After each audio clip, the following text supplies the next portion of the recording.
Imagine this for a second. You're sitting at a park bench, holding a burger. You finish the burger, wipe your hands, and then, instead of looking for a trash can for the wrapper, you just eat the wrapper. And honestly, depending on the wrapper, it might actually taste better than the burger. That is a bold claim.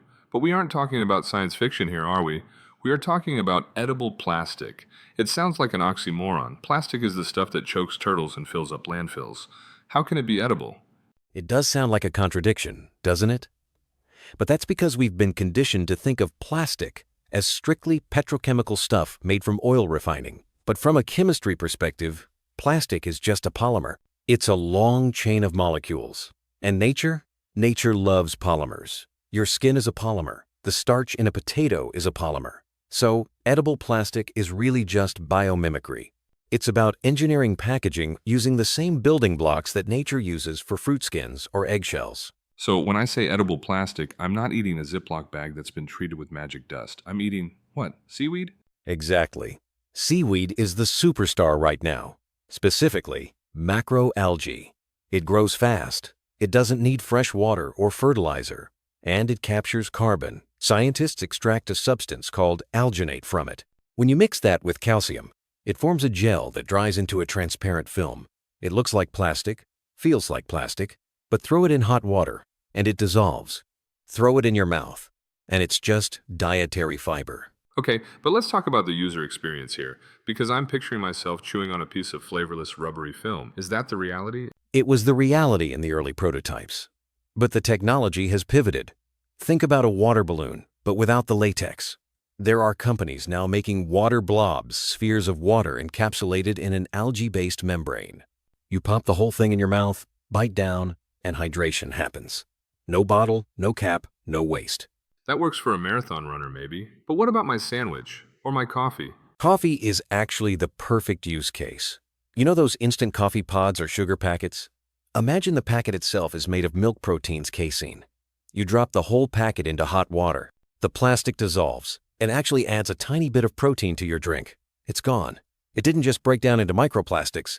It became food. That's fascinating. It's like the packaging commits suicide for the greater good. But I have to play devil's advocate here. There is a massive psychological barrier. If I order a delivery meal, that packaging has traveled on a truck, been handled by a guy in a warehouse, maybe dropped on a counter. I do not want to eat the thing that touched the outside world. That is the number one hurdle: hygiene, the yuck factor. And the industry knows this. You can't just have naked edible burgers sliding around in a delivery bag. So, the current solution is layers. You might have an outer layer that is compostable paper or cardboard that protects the inner, edible layer. But doesn't that defeat the purpose? If you still need a box to protect the edible wrapper, aren't we back to square one? Not entirely. Think about the sheer volume of multi-layered packaging we use. A chip bag isn't just plastic. It's plastic, aluminum, and ink fused together. It's unrecyclable. If you replace the inner liner with something starch-based or algae-based, you've eliminated the most toxic part of the waste stream. Plus, for things like fast food, the edible wrapper keeps the bun fresh and holds the sauce in, so you can eat it mess-free, and then you just compost the outer paper box. Okay, I can see the utility there. It's a reduction strategy, not necessarily a total elimination strategy yet, but let's go deeper into the how.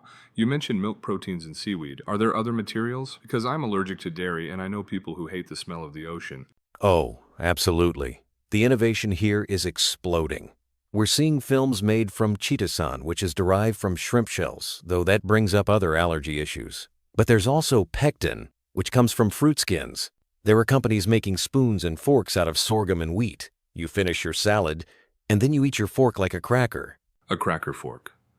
I kind of love that. It adds a crunch to the meal. It does. And flavor is the next frontier.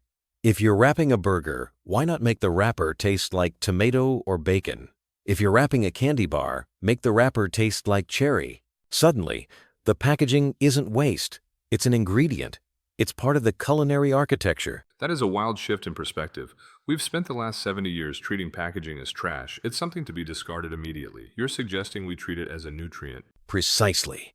And that brings us to the environmental philosophy. Right now, we take oil, which took millions of years to form, turn it into a bottle, use it for 5 minutes, and then it sits in a landfill for 500 years. It's an insane energy equation. Edible packaging closes the loop. It's circular. It comes from the earth, and it returns to the earth or your stomach within days. But is it scalable? Because plastic is cheap, dirt cheap. Can seaweed or milk protein ever compete with the economics of petroleum? That is the billion-dollar question. Right now, no. Plastic is artificially cheap because the oil industry is subsidized, and because the price of plastic doesn't include the cost of cleaning up the pollution. If a company had to pay for the environmental damage of their Coke bottle, plastic would be incredibly expensive. So edible options are a premium product right now. They are, but the costs are coming down, and we're seeing legislation kick in. The EU is banning single-use plastics. California is tightening restrictions. As those laws squeeze the market, big companies are forced to look for alternatives. That's when you get economies of scale. When a massive fast food chain decides to switch to seaweed ketchup packets, the price will plummet. Let's talk about shelf life though. Plastic is great because it lasts forever. If I buy a protein bar wrapped in fruit skin, is it going to rot in my pantry if I don't eat it in a week? It is a trade-off. You can't have it both ways. We want materials that disappear quickly in nature, but we also want them to last forever on a shelf. The science is getting better though. By tweaking the cross-linking of the molecules, scientists can make these edible films shelf-stable for months, as long as they stay dry. But yes, you probably won't be stockpiling edible wrapped Twinkies for the apocalypse. Fair enough. You know, listening to this, I'm struck by how much we've distanced ourselves from nature. We invented a material that bacteria can't eat just so we could have convenience. Now, we are frantically trying to invent materials that bacteria and humans can eat to undo the damage. It's a bit of an irony, isn't it? We spent the 20th century trying to conquer nature with synthetics. The 21st century is going to be about collaborating with nature. And there's a biological safety aspect here too. We know that microplastics are entering our bloodstreams. We are literally eating plastic already, just in the worst possible way.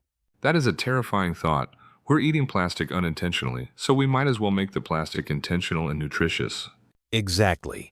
If you're going to ingest it, make it vitamins, not toxins. So, paint me a picture of the future.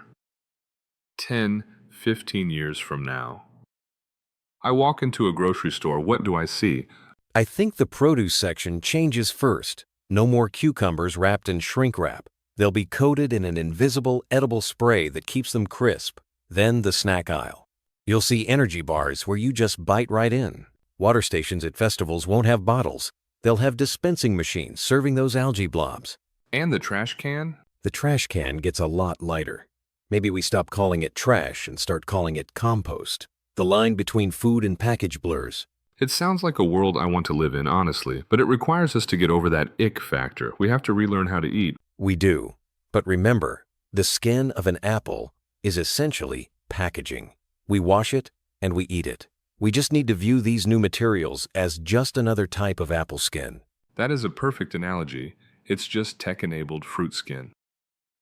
Before we wrap up, is there any downside we haven't touched on? Is there a hidden cost? Well, we have to be careful about land use. If we start making all our packaging out of corn or potato starch, we are competing with the food supply. We don't want to starve people to make wrappers. That's why I'm so bullish on seaweed and algae. They grow in the ocean, they don't take up farmland, and they actually deacidify the water while they grow. It's a regenerative crop. So the ocean saves us again. If we let it. It's fascinating to think that the solution to high-tech pollution is actually low-tech biology. We just had to look at how nature wraps things. Nature doesn't do waste. In a forest, there is no landfill. Everything is fuel for something else.